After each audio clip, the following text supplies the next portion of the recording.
I've got one more question, but I'll take questions from any students, any practitioners, and where are our mic runners? Yeah, two runners. Two runners, okay.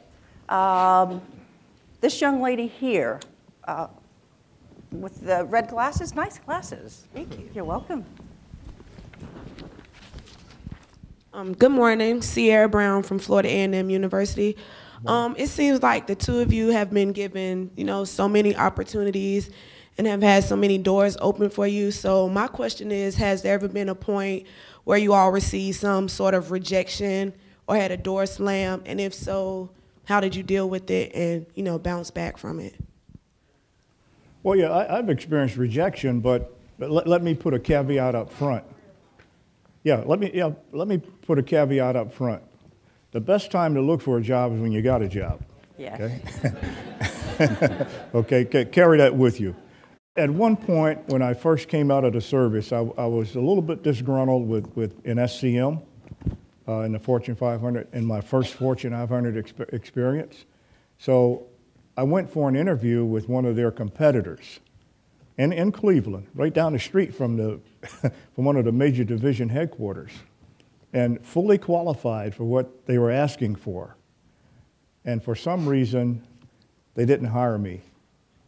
And that was that was truly piercing, because, up to that point, I'd been a high roller, front runner, and that was truly piercing. I had to deal with that. I had to realize at this point that you can't get everything you want, Yeah. Good. Next question. Yes, sir. We have a question here from the floor. What are the difficulties in conducting investigations at the senior executive level?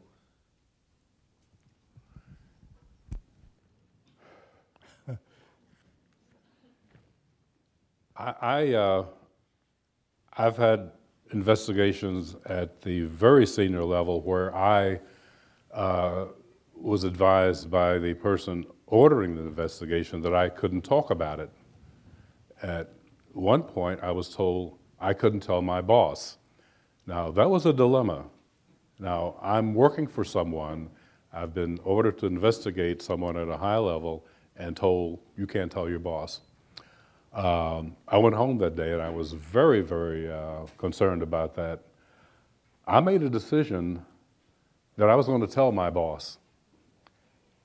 And I did, and he was grateful that I told him, because first of all, if things went sour, if this didn't go well, I have no one to say, well, maybe you shouldn't have assigned that to George, or maybe this was too delicate, too difficult. So I told my boss, and he understood that he was excluded, but he appreciated being told. Now, that was a difficult decision. Some people might have not made that decision to tell their boss.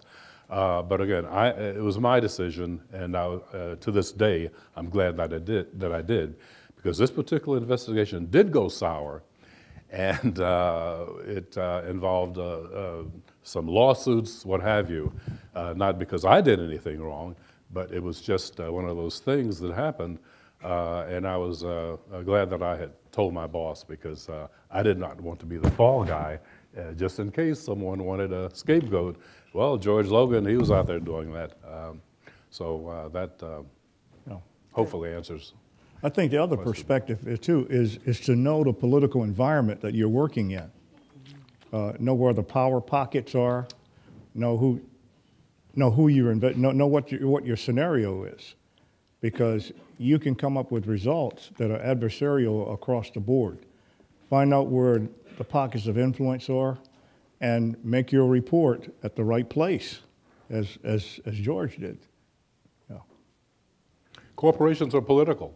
Yeah. Some are more political than others, Very but much so. You have to try, as a security professional, stay out of the politics as much as you can. But there are sometimes when you are drawn into the politics of a corporation, and then you have to tread very lightly, because you don't want to be caught in a situation where the fingers are pointed at you because someone assigned you to do something. Yeah. Nowadays, as the economy has changed and become integrated, you may very well have an investigation where you're doing the right thing for the law department and the wrong thing for the marketing department as they see it, you know, because of product diversion. Marketing is bumping up their scales, their sales, and legal's concerned about the company breaking the law. So you've got to know what your market position is, and know where the right thing to do. Obviously, go to the law department. You really have to be on top of that. Yeah. Questions? This young lady in the gray. Good morning. You're on. Speak into the mic.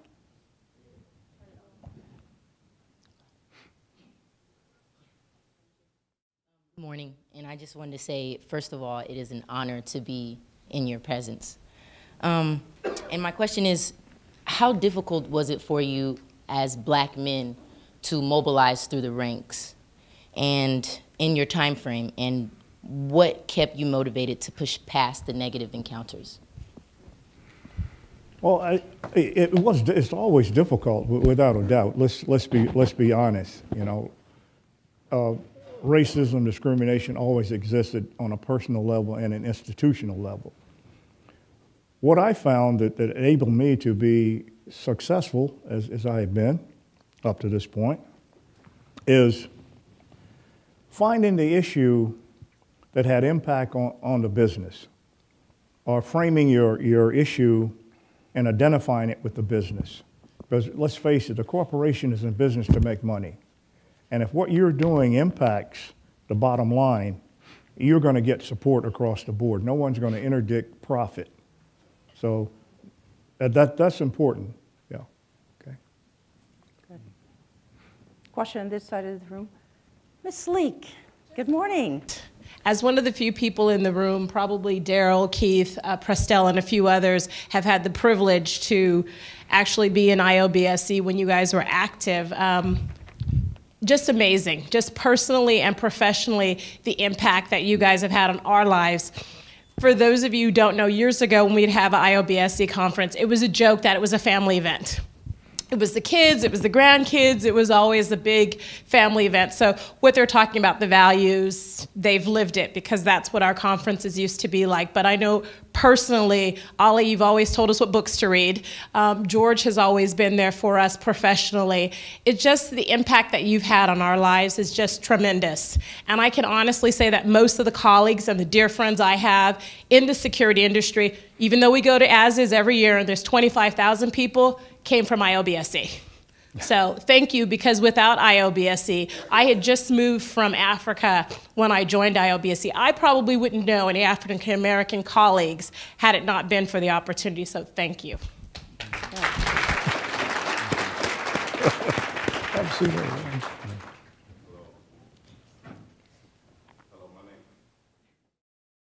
Hello, my name is Jonathan Johnson with Chicago State University, and I've been hearing a lot of familiar backgrounds with executives that I've been introduced to with the being either in law enforcement or having a military background. And I wanted to know what skills did you take from being in military and law enforcement that had made you have a successful career in loss prevention? Well, first of all, an investigative skill in the intelligence community, the part that I was in, you get investigative experience. Secondly, education. The military is just unlimited in opportunity for education, from the master's level to the doctorate level, if you choose to go that route. So, and socially, multiculturally, just a rich experience. So, excuse me, I was very comfortable in making that transition. Last question on the floor. My question is, my name is Joseph from Stony Brook University, and a lot of us are in our 20s, early 20s, mid 20s as students, and we're so far disconnected from what the reality was, in your time and what the reality is now. My question is, what are some of the things that you tell, that you've told your children or your grandchildren about why this is so important for us and how different the opportunity is and why we should appreciate that. A lot of people feel they're entitled to things, and I know that we're not. So what are some of the stories or the things that you tell your children and grandchildren to keep them grounded and why this is so important? That's an important question for me right now, having a grandson who's a sophomore. And just keeping him grounded and focused academically, because I just called him last night and told him about this meeting and what his future, how great his future could be. So just keep reinforcing. Well, for me, again, another worn-out phrase, hard work. You know, if I could have found a way around that hard work thing, believe me, I would have done it. but I couldn't. And so I just tried to outwork everybody. And competency will take you a long way, and competency will take you beyond racism. Competency will take you to places that Oliver and I went because we were competent, and you can't be too competent. And I suggest very strongly that those of you who are seeking jobs and those of you who have jobs, make sure you are as competent as you can be, because no one can take that away from you. If you know what you're doing and you're sure of yourself, then I think that you'll go far, not only in this business, but any profession that you choose. Yeah, I had to prepare a speech for Black History Month for a function we had in our community. And I started digging and found a quote by Booker T. Washington. I can't do it verbatim. It's cast down your buckets where you are. And the gist of it was, dig in it where you are. And then this was in the 1800s. And he spoke about, as George is saying, relate to the whites, to the blacks, to the multiculturalism around you. And you will have economic success as well as social success. Indeed, good. One final question, and that's this. What would you most like to be remembered for? Wow.